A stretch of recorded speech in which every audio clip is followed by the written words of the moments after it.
Hi there, Dr. Greg Grillo with Behind the Smile and Masking the Business of Dentistry. What is your plan? When we're early on in practice, it's easy to have a fairly short term view. A lot of my goals with clients is to try to help them create a 3-year vision, at least starting there. It's a pretty good place to go. If you can look 3 years out in the future, create that vivid vision, then you have a pretty good idea of what your roadmap is during a fairly chaotic period, honestly, of growth when you're trying to establish your practice.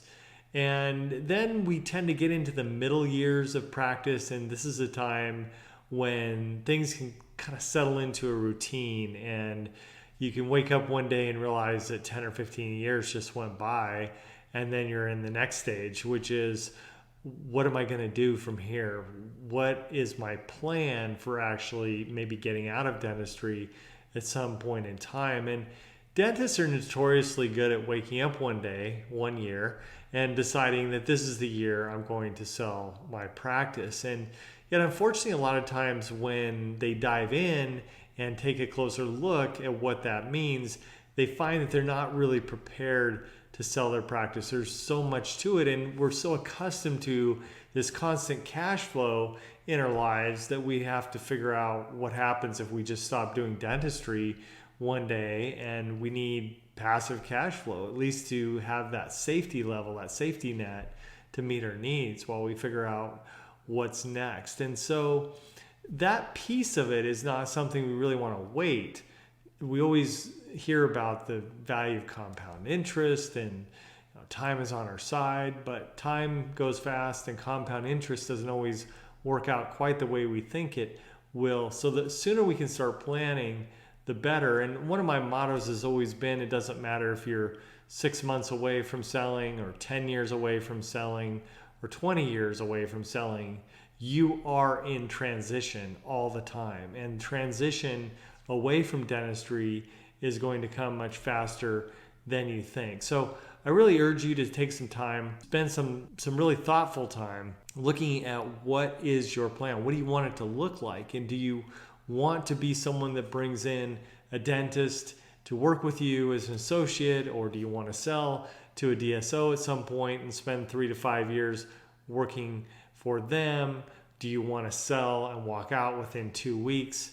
And there's just a lot of different scenarios, and it's good to have at least an idea of what that might look like for you, and then do some cash flow projections, like what would I really need if I were to do that, and could I produce that kind of income from a variety of investments if it came down to that point. And some of us reach a stage of our careers where we don't really have a choice, where we have to actually leave dentistry sooner than we think. In fact, 1 out of 3 dental providers are going to leave dentistry sooner than they expected because of a musculoskeletal type injury. And that's the nature of our business and what we do. So the sooner we can plan, the better.